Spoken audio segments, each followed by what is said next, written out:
Benefits of converting to Islam. Converting to Islam provides many benefits for the individual and the society. Since Islam is based on divine proofs and evidence, we will mention a divine proof for every benefit, for no one can guarantee such benefits except our Almighty Creator. 1. The door to eternal paradise. Our Almighty Creator says, "And give good tidings to those who believe and do righteous deeds, that they will have gardens in paradise, beneath which rivers flow." Quran 2:25. If you enter paradise, you will live a very happy life without sickness, pain, sadness, or death. God will be pleased with you, and you will live there forever. 2. Real happiness and inner peace. Real happiness and inner peace can only be found in submitting to the commands of the Creator and the Sustainer of this world.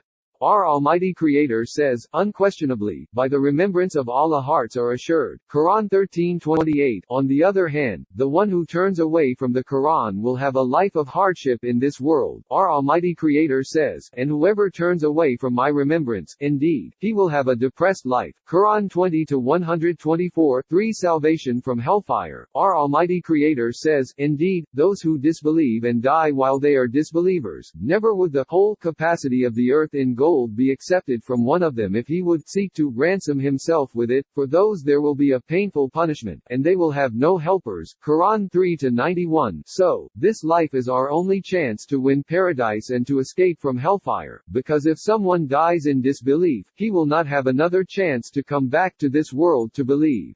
4. Forgiveness for all previous sins. Many people are confused or ashamed of the many sins they have committed over the course of their lives. Converting to Islam completely washes those past sins away. It is as if they never happened. A new Muslim is as pure as a newborn baby. Our Almighty Creator says, "Say to those who have disbelieved, that, if they cease, what has previously occurred will be forgiven for them. But if they return to hostility, then the precedent of the former, rebellious peoples has already taken place." Quran 8:38. 5. Direct connection with our Almighty Creator, away from any mediator. Islam is a one-to-one relationship between us and our Almighty Creator, in which we ask Him without any mediator and He responds to us. Our Almighty Creator says, "And when my servants ask you, O Muhammad, concerning me, indeed I am near, I respond to the invocation of the supplicant when he calls upon me. So let them respond to me, by obedience, and believe in me that they may be rightly guided." Quran 2:186.